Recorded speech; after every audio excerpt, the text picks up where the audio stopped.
This week, we talk a lot about the Parsha of Bil'am. Bil'am was a man that he has no reason not to like the Jews. He was a prophet.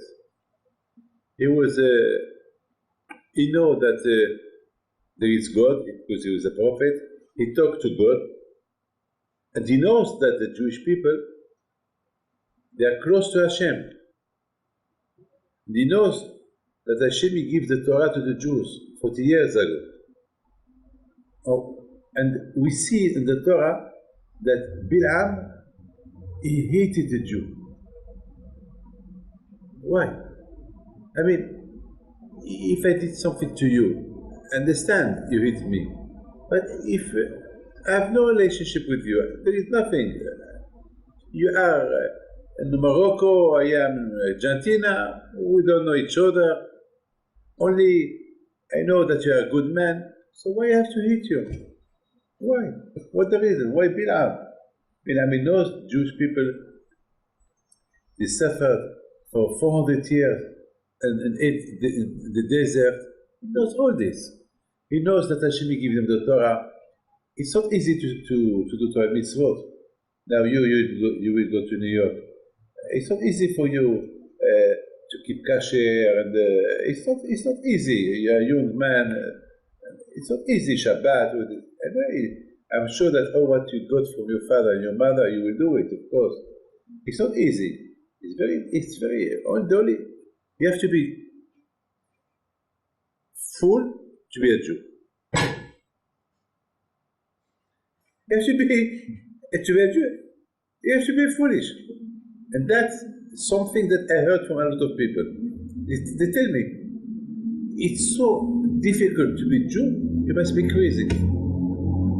So I answered them, yes, I'm crazy. Yes.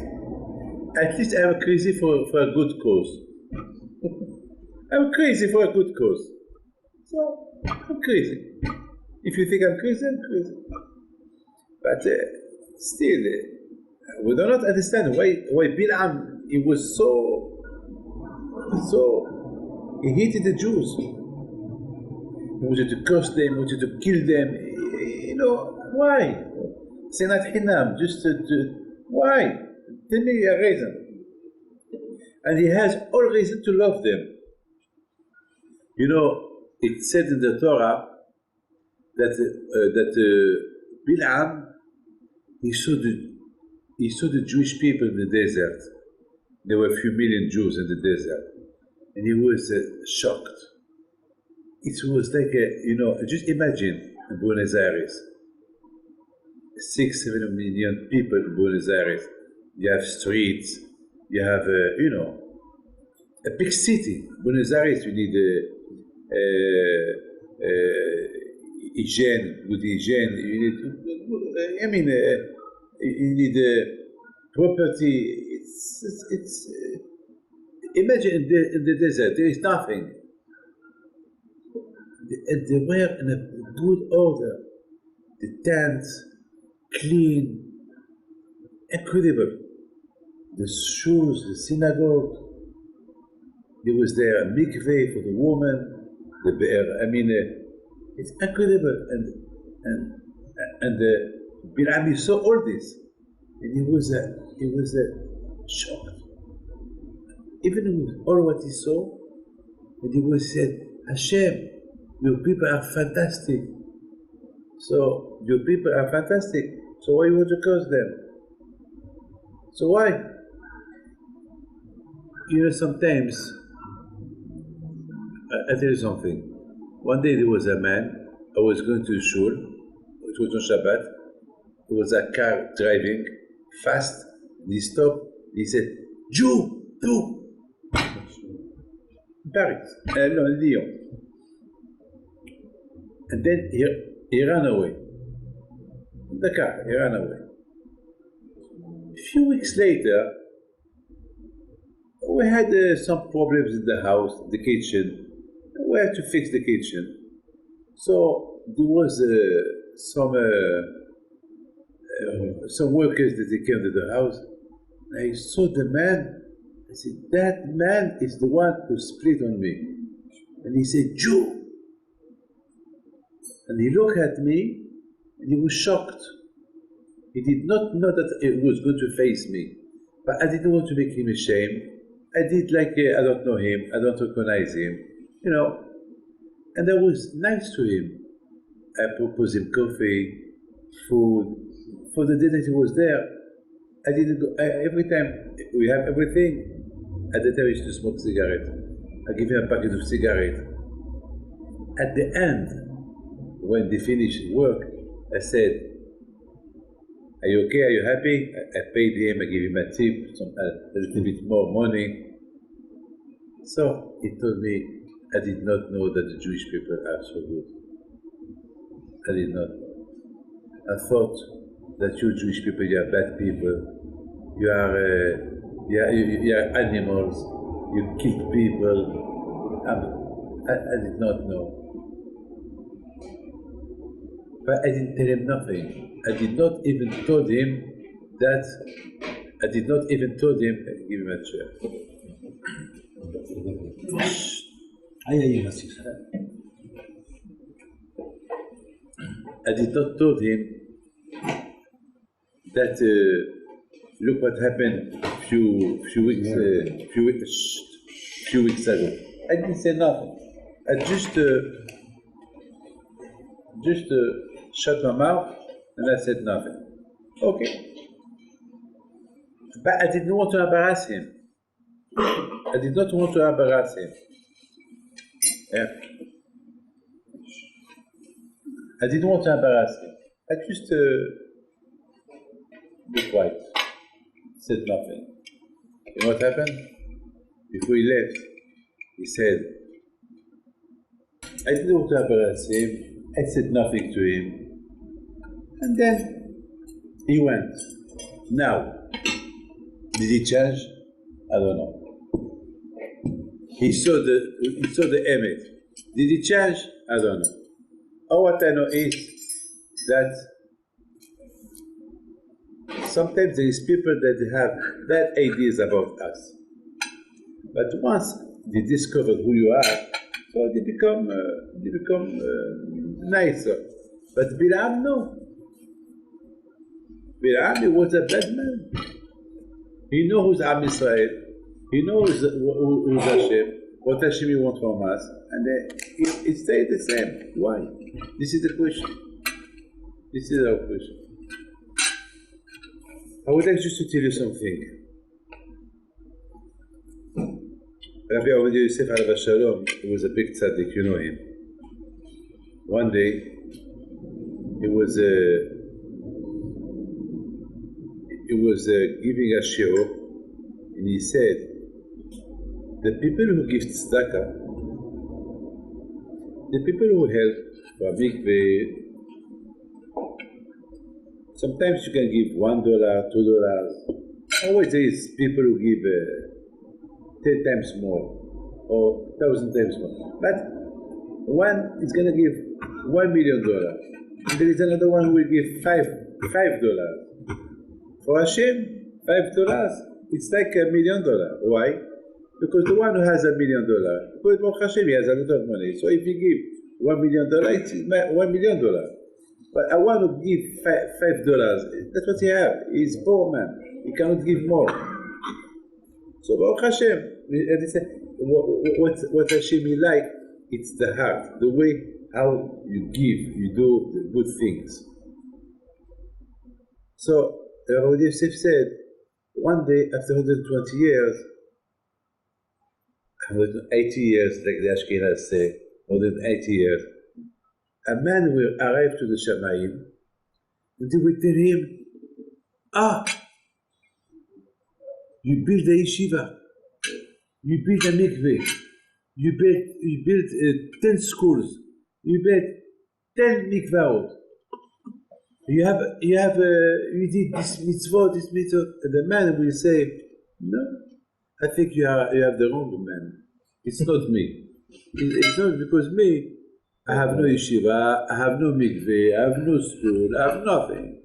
And I think it's, no. Well, your name is Mr. X? Yes. Your father is Mr. X. Yeah. The date of birth is yeah. Your wife is yeah. So yes, you have 10 mikvaot. You did this.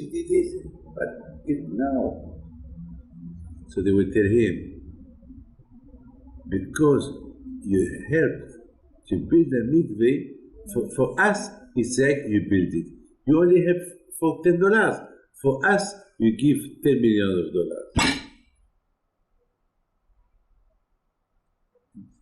This is a concept that when you do a mitzvah, Hashem calculates the mitzvah billions of times more than what you can imagine. Just you have to do it nice, do it well. You do it well, like look this morning. Bemet, this is the truth. Bemet, this is the truth. This morning I woke up. I was a little bit sad for something, and I woke up at 3:30. And, I only slept a few hours. That's it. I was a little bit sad for something. I woke up.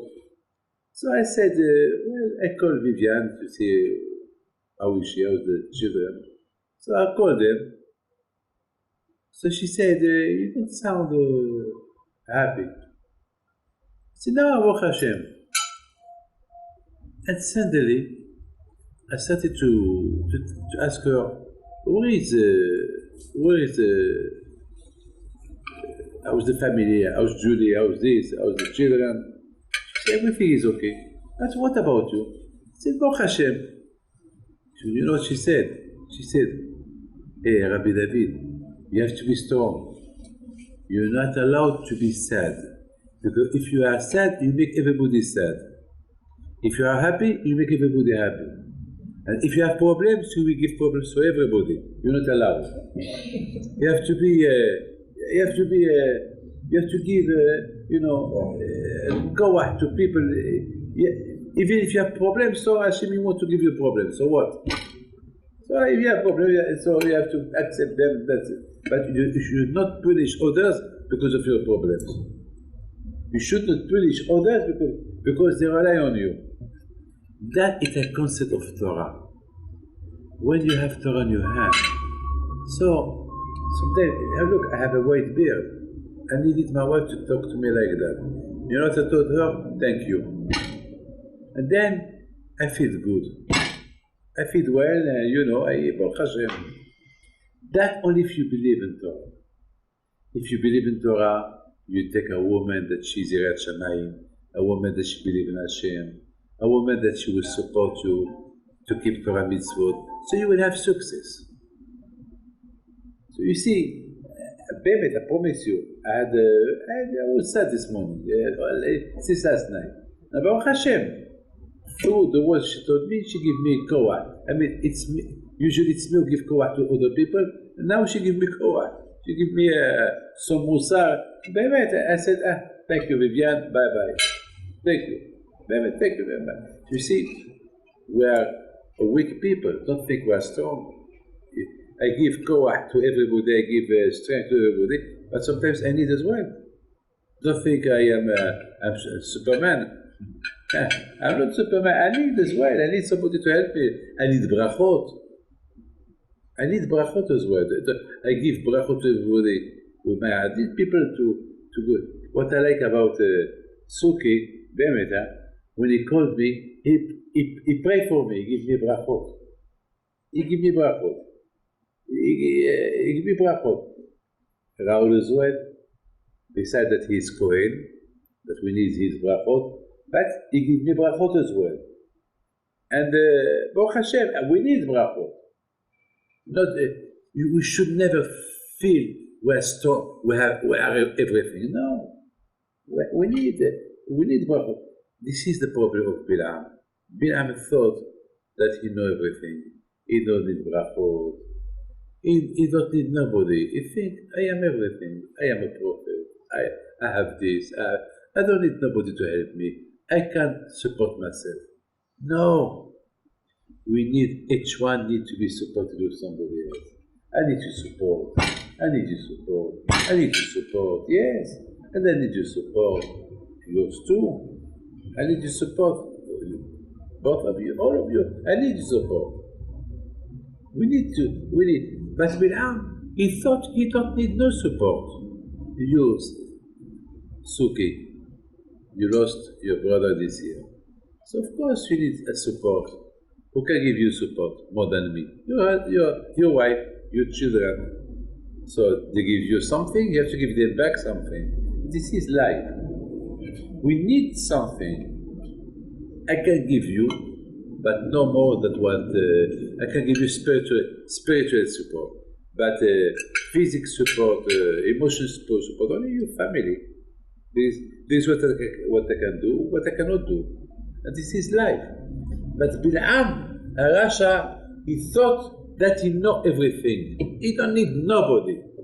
And because he did not need nobody, so he could not love nobody. Understand me? I repeat.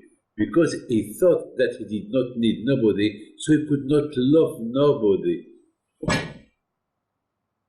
When you love somebody, that means that you need him as well. And he needs you. This is Am Israel. We need each other. I need you, you need me. And we need each other. What I cannot do, you do it for me. What you cannot do, I do it for you. And this is Am Israel. It's arrivé zébézé. Now I would like to finish with one story. Beautiful story, that's it. There was a big rabbi, Rabbi Chaim Kreuzfeld. He was, I know him very well. He was the chief rabbi of Antwerp in Belgium. In Buenos. Yeah, a big tzaddik, Masha tzaddik. And he was a very strong man. He was a fighter. At the beginning, when I started to go to Anvers, I was afraid of him because I said he's a géant. He's 70-year-old. I was only 40 at the time. How I had some black beard. How he will accept me was a real litai, not a chazid, a litai. And Baruch Hashem, when he met me, he fell in love with me, and he invited me home. And since we become very friendly, he was for a dinner in Yerushalayim for Eze Mitzion. Esa mención es una institución que hace para la salud de la gente. Eze Mitzion, to collect money to help people. And he told him this. He said, I want to tell you my own story, his own story. He said, I am a escaped from the Shoah. They killed all my family in Varsovia. And I was in the yeshiva before the Shoah. And a young boy came. He was a little bit blind. And they told him that only in Varsovia they can fix his maybe. But he has nowhere to sleep. The yeshiva was full. People had nowhere to sleep, so they give him. He said, "Well, if you want to sleep, sleep on the floor." And Rabbi Chaim Kreuzfeld, he said, "I saw in front of me a man that he don't see, and he sleep on the floor. Double sufferance. No, I told you, look, I give you my bed." And Rabbi Chaim Kreuzfeld, he said, for 6 months, I was sleeping on the floor. He was sleeping on the floor, and he gave his bed to that blind man. In the meantime, the Nazi came to Warsaw, and they started killing people. And then they took the yeshiva, the Nazi, they took the yeshiva, 40, 50, 60 boys, and they started to kill them one by one, in front of everybody. And Rabbi Chaim Kreuzfeld, he said, the Nazi, they wanted to make fun. They were calling people, Mr. X, come. Mr. X, come. Stand up there. Boom. And then they called Chaim Kreuzfeld.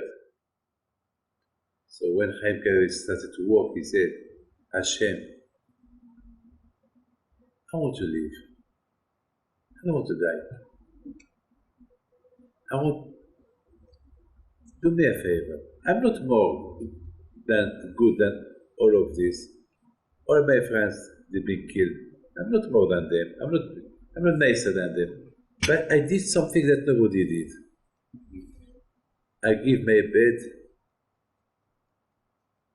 to that blind man.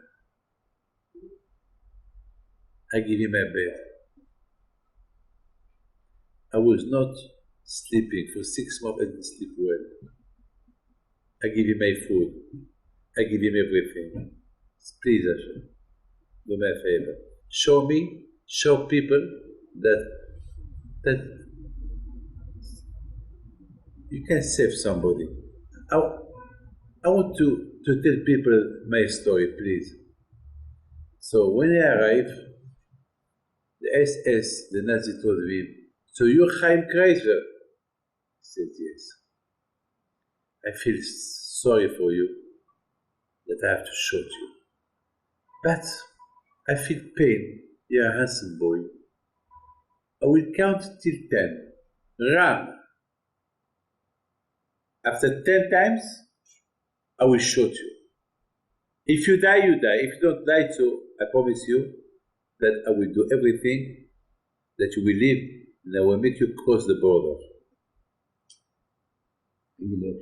Que cruce la frontera. So he started to count. 1, 2, 3, 4. And Chaim, he was looking. 4, 5. Well, I have still a few seconds. He started to run. 10. He started to shoot, but the bullet did not reach him. Stop. So he told him, stop! Stop running. I promise you that I save your life. So I save your life. So Rabbi Chaim he told the people, you see, I'm alive. I'm sure the chesed that I did with that blind man, that's what saved me. That is the story. Bil'am, he was a man that he did not know what it is to do chesed. He wanted to kill children, to kill the Jewish people. He is not chesed. Why? Because he feels he don't need nobody. Because he need nobody, so I don't need to do nothing for nobody. I don't need nobody. I'm sure I don't need nobody. I don't need him. I pay him, so I don't need him. No. Of course I need him, even if I pay him. I need him. Why? Because I need him. Even you. I don't need you. Yes, I need you. Maybe one day I will, but I don't need to need you. I have to help you. There is no business here. Help me, help you. No. That's the way it was Moshe Rabbeinu. But Bil'am HaRasha was not like that. He was the opposite. He was completely the opposite. That's why he felt that he was the only one. I don't need nobody. Everybody needs me. I don't need nobody. And then that's what the opposite of Moshe Rabbeinu. Moshe Rabbeinu, he needed nobody. And you know what the Gemara said? You take the whole Jews in one hand and take Moshe Rabbeinu in the other hand. They are equal. Equal. Look I take this here. I take this paper. It's light. Very light. This is heavy. This is a bottle. Take all Jews in one hand, and Moshe Rabbeinu on the other hand was equal to everybody. Why? Because Moshe Rabbeinu, alav shalom, he loved everybody. When you love somebody, you feel light. You feel equal. He did not need them. They all need him. All Jews need Moshe Rabbeinu. But Moshe Rabbeinu, alav shalom,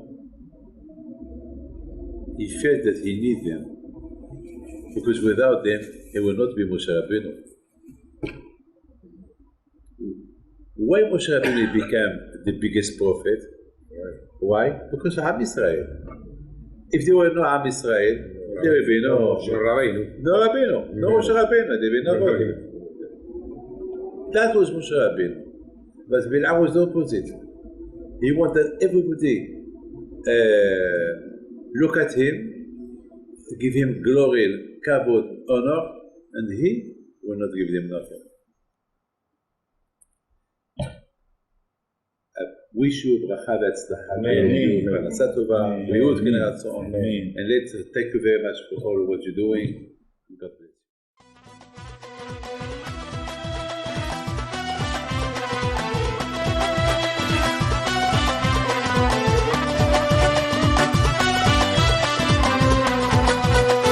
نوضو يا ناس غرتو على ربيع حيم بنتو وقف لنا زي خو